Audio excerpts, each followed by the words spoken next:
In the next few seconds, you are going to confront a psychological truth that quietly controls who you love, who you resent, and why people who help you sometimes feel strangely disposable, while people you help begin to matter far more than they logically should.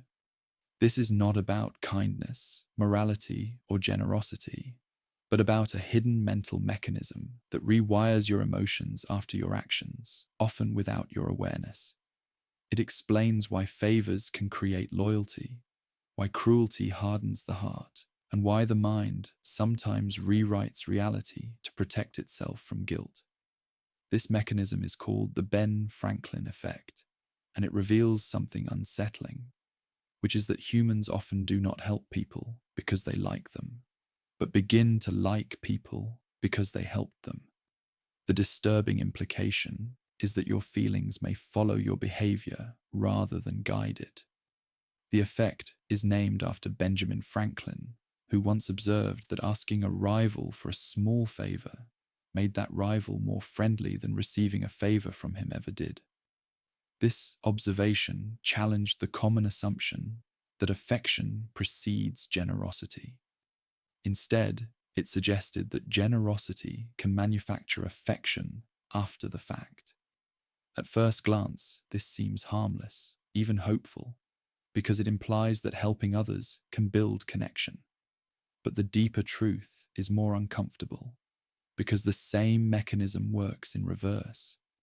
When you harm someone, dismiss them, exploit them, or ignore their humanity, your mind often responds not with guilt, but with justification. You begin to dislike the person you hurt, because disliking them makes your actions feel reasonable. The mind does not like contradictions. If you see yourself as a good person, but behave in a way that causes harm, something has to change. Either the behavior changes or the perception of the victim changes. More often than not, the mind chooses the easier option. This is where the Ben Franklin effect quietly reshapes emotions.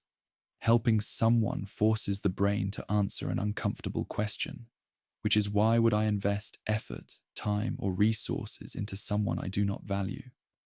To resolve this, the brain upgrades the person's worth. They become more likable, more deserving, more important. Hurting someone creates the opposite problem, because the brain must explain why a supposedly good person acted badly. To resolve that tension, the mind downgrades the victim. They become annoying, inferior, dangerous, or deserving of mistreatment. This process happens below conscious awareness, which is why people are often shocked by how quickly affection or resentment seems to appear out of nowhere. In reality, the emotion was constructed to protect the self-image. This mechanism is rooted in cognitive dissonance, which is the psychological discomfort that arises when beliefs and actions conflict. The brain is constantly trying to maintain a coherent story about who you are. When actions threaten that story, perception bends. Helping someone is not neutral. It creates a psychological investment. Once you invest, the brain wants a return. That return often comes in the form of affection, loyalty, or attachment. This is why people sometimes feel closer to those they sacrifice for than those who sacrifice for them. It is also why relationships built on one-sided effort can feel intense and confusing. The person doing the helping feels deeply bonded. The person being helped may feel gratitude, but not necessarily attachment. This imbalance can lead to resentment, misunderstanding, and emotional confusion. The helper wonders why they care so much. The answer is not romance or destiny, but psychology. The act of helping rewired perception. This effect operates everywhere, from friendships to families to workplaces to politics. Employees who go out of their way for a company often feel loyal even when the company does not reciprocate. Citizens who make sacrifices for an ideology often defend it more fiercely than those who benefit without cost. People who endure hardship for a cause become emotionally attached to that cause, because abandoning it would mean admitting the sacrifice was unnecessary. The mind protects itself by doubling down. This is why effort justifies belief. The more you invest, the more meaningful the object of investment becomes. The Ben Franklin effect reveals that meaning is not always discovered. Sometimes it is manufactured after action. This mechanism can be used to build trust, but it can also be exploited. Small favors can create disproportionate loyalty. Minor acts of harm can create lasting hostility. The scale of the action does not matter as much as the direction. Once the mind starts adjusting perception to align with behavior, it rarely stops at the original justification. It builds a narrative. That narrative grows stronger with repetition. This is why cycles of kindness can deepen relationships over time. It is also why cycles of cruelty escalate. Each harmful act requires a stronger justification than the last. Over time, the target becomes dehumanized. This is not because humans are naturally cruel, but because the mind is naturally protective of identity. The Ben Franklin effect is not about love or hate as emotions, but about consistency as a psychological need. Your brain would rather change how you feel about someone than admit that your behavior was wrong or meaningless. This is why apologies are so difficult. An apology requires reversing the narrative. It requires admitting that the justification was false.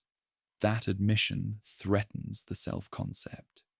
Helping someone, on the other hand, strengthens the self-concept. It allows the mind to say, I am the kind of person who helps. To support that identity, the person helped must matter. They must be worthy. So the mind makes them so. This explains why acts of service are so powerful in forming bonds.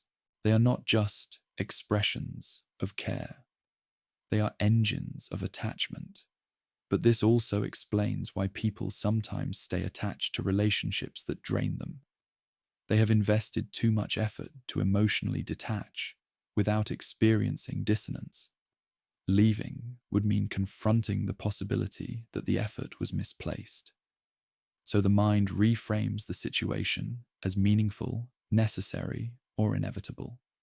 The Ben Franklin effect quietly locks people into patterns they did not consciously choose. It binds soldiers to causes, employees to systems, caretakers to dependence, and lovers to one-sided dynamics. At the same time, it can fuel hostility in subtle ways. Small acts of disrespect accumulate. Each one requires justification. Each justification erodes empathy. Eventually, dislike feels natural. Hatred feels rational. The person harmed becomes a symbol of everything that justifies the harm. This is why conflicts escalate even when no one remembers how they started.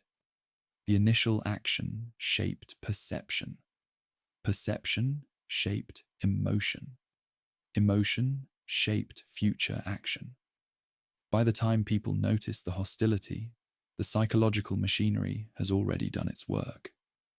What makes the Ben Franklin effect especially unsettling is that it operates regardless of intent. You do not have to mean to like someone to begin liking them. You do not have to intend to dehumanize someone to begin resenting them. The brain simply responds to behavior. This raises an uncomfortable question, which is how much of what you feel is actually chosen. If actions shape affection, then control flows in the opposite direction than we assume. You do not always act because you feel. You often feel because you acted. This inversion is the foundation of the Ben Franklin effect. As this realization settles in, the phenomenon begins to feel less like a curiosity and more like a hidden rule of human connection. It suggests that relationships are not only built on shared feelings, but on accumulated behavior. It also suggests that changing how you feel about someone may require changing what you do for or to them.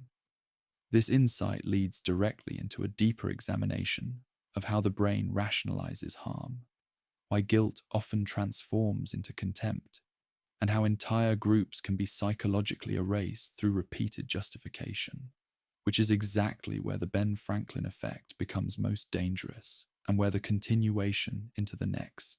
As the Ben Franklin effect moves from simple favors into moral territory, the mechanism that once explained affection begins to reveal its darker and more dangerous side. The same cognitive process that causes you to like someone you help also pushes you to justify harming someone you hurt, because the brain cannot tolerate the idea that its actions were unjustified. This is where guilt becomes unstable, because guilt threatens the self-image, and the mind responds by transforming guilt into explanation. Explanation then hardens into belief. Once belief takes hold, emotion follows. This is how resentment is born, not from initial dislike, but from the need to defend one's own behavior. When a person lies, betrays, exploits, or neglects someone, the mind immediately begins constructing a narrative that makes the act feel reasonable. That narrative often starts small, such as telling oneself that the other person is difficult, ungrateful, or overly sensitive. Over time, those explanations expand. The person becomes irresponsible, selfish, incompetent, or morally inferior. Each label reduces the emotional cost of the original harm. This is not conscious cruelty, but psychological economy. The brain is minimizing discomfort. What makes this process especially insidious is that it feels like clarity rather than distortion. People rarely experience these rationalizations as excuses. They experience them as insights. This is why people often say they finally see someone for who they really are after a conflict. In reality, the conflict forced a reinterpretation. The mind re-edited the character of the other person to align with its own actions. This mechanism explains why people who participate in harm often become the strongest defenders of that harm. The more effort invested in justification, the more fragile the self-concept becomes. Any challenge to the narrative feels like a personal attack. This is why people double down when confronted with evidence of wrongdoing. Admitting fault would collapse the psychological structure holding their identity together. The Ben Franklin effect quietly underpins this collapse avoidance. Helping someone requires liking them. Hurting someone requires disliking them. Both serve the same function, which is preserving the image of oneself as reasonable and coherent. This dynamic becomes more powerful as the scale of harm increases. Small transgressions can be dismissed with minor justifications. Larger transgressions require larger distortions. At extreme levels, this leads to dehumanization. Dehumanization is not the absence of empathy, but the result of sustained justification. It is easier to harm someone repeatedly if they are no longer perceived as fully human. History provides countless examples of this process at work. Groups that commit violence often begin by framing their victims as threats, parasites, or obstacles. These labels are not accidental. They are psychological necessities. Without them, the perpetrators would be forced to confront unbearable guilt. The Ben Franklin effect helps explain how ordinary people become capable of extraordinary cruelty. They do not start with hatred. They start with action. Emotion follows behavior. Belief follows emotion. By the time hatred appears, it feels earned. This same mechanism operates in everyday life on a smaller scale.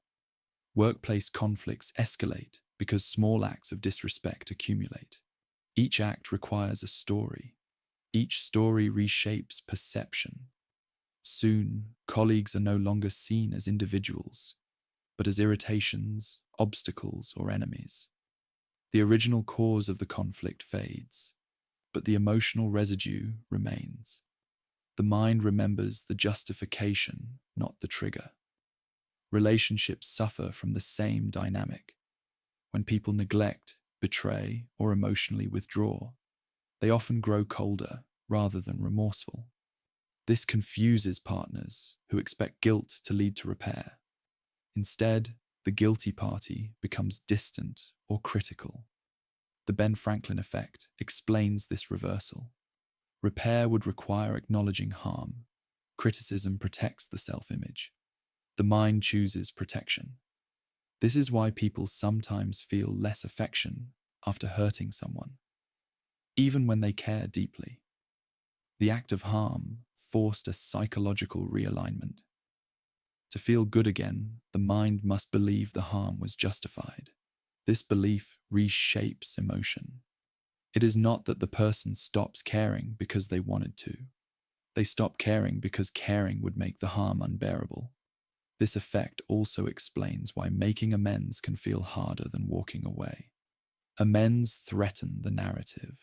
Walking away reinforces it. On the positive side, the same mechanism can be used intentionally to build trust and cooperation. When people do small favors for each other, they begin to see each other as valuable. This creates upward spirals of goodwill. Communities grow stronger when contribution is shared. However, this also means that manipulation becomes possible. People who understand this effect can engineer loyalty by asking for small, escalating favors. Each favor strengthens attachment. Each act of effort deepens commitment. This is why cults, abusive relationships, and exploitative systems often begin with minor requests rather than overt demands. The initial action feels harmless. The emotional shift happens quietly. By the time the cost increases, attachment is already in place. Leaving would require confronting the uncomfortable truth that previous efforts were misdirected. So people stay. The Ben Franklin effect binds people not through affection, but through investment. This is why effort can be more powerful than reward. Rewards can be enjoyed without attachment. Effort cannot. Effort demands justification. Justification creates meaning. Meaning creates loyalty. This mechanism is so powerful that it can override personal values. People who sacrifice for a cause will often defend it even when it contradicts their morals. To do otherwise would be to admit that the sacrifice was wrong.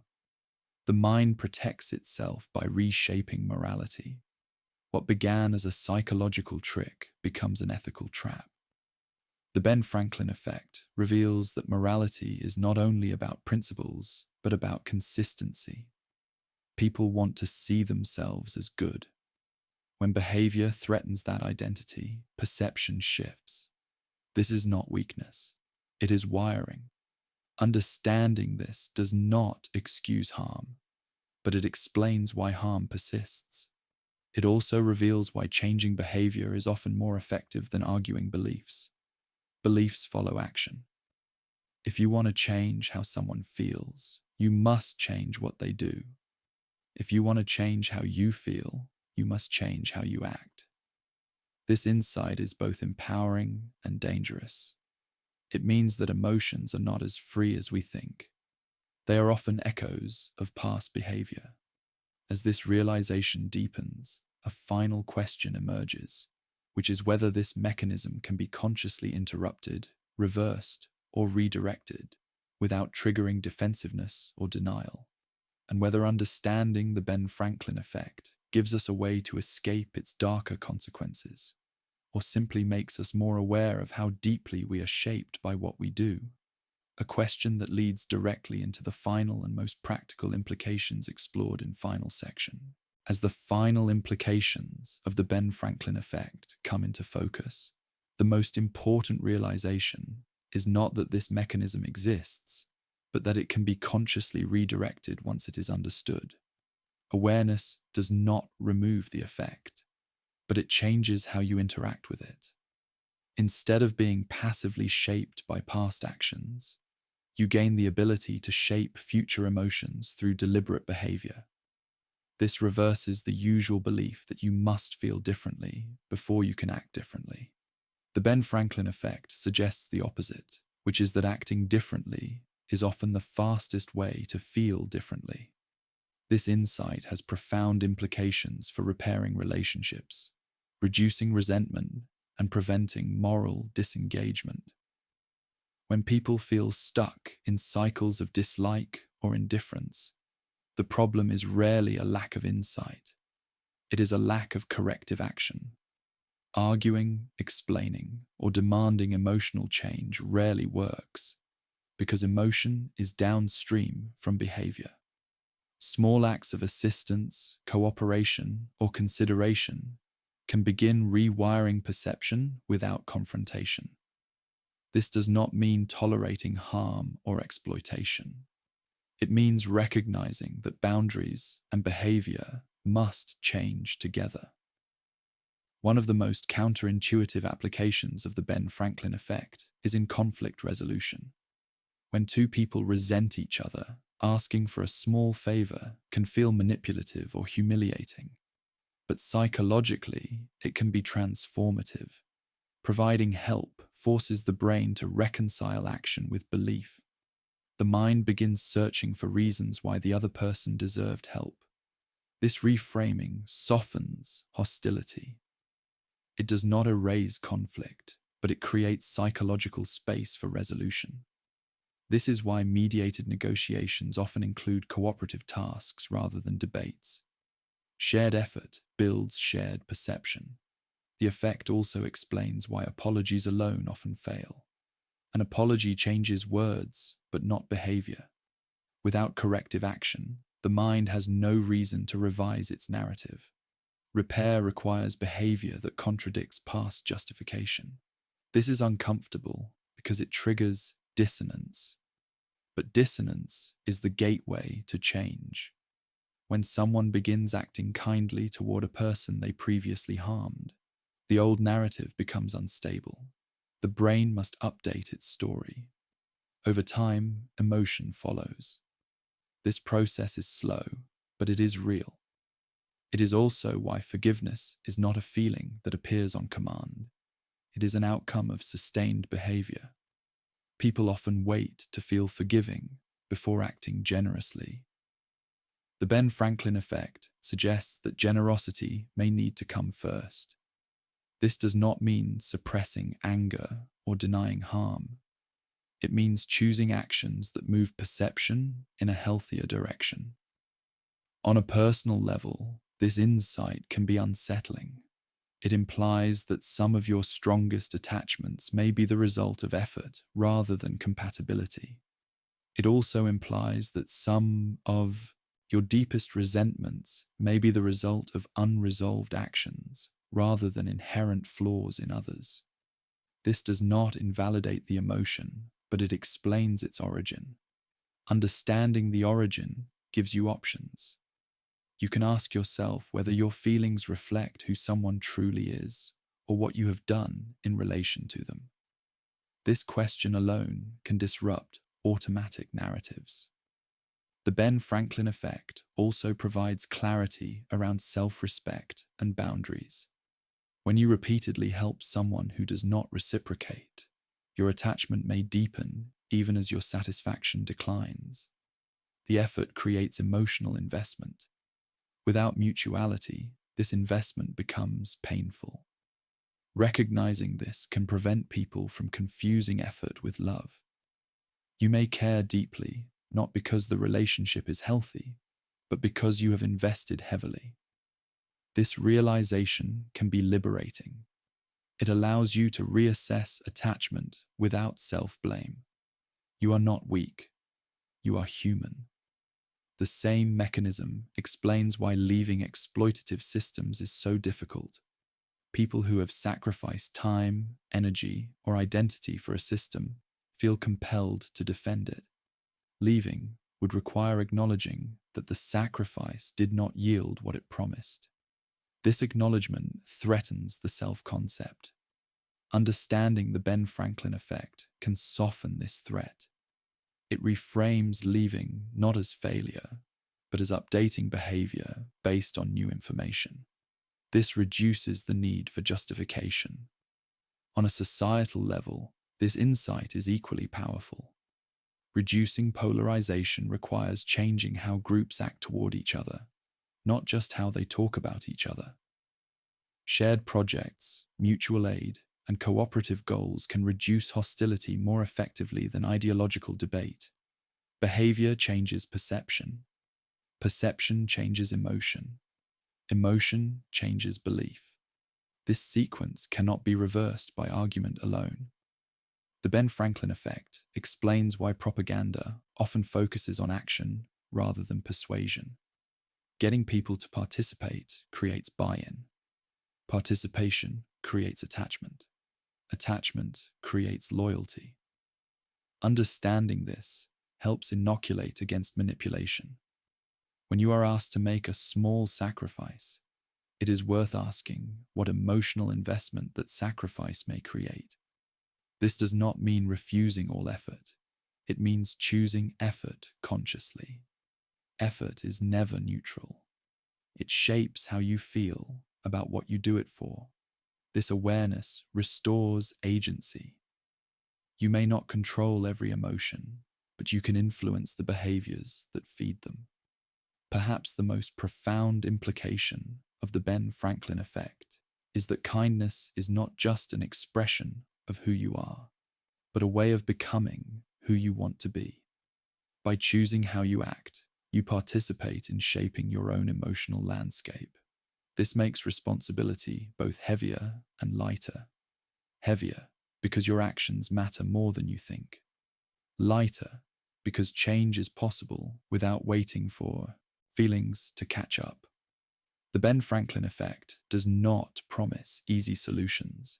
It offers a lens that reveals how love, loyalty, resentment, and hatred are often built one action at a time. It shows that helping can bind, harming can harden, and that the stories we tell about others are often reflections of what we have done.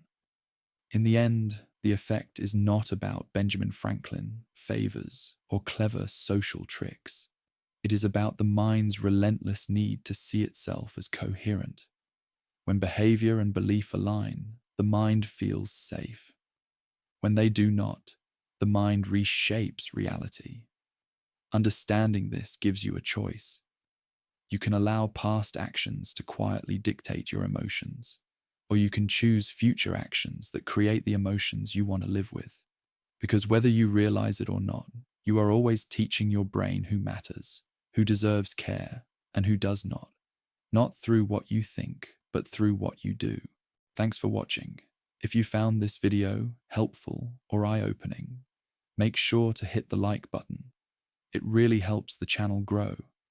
And don't forget to subscribe for more practical psychology insights, self-awareness tools, and mind-sharpening advice. Take care, and I'll see you in the next video.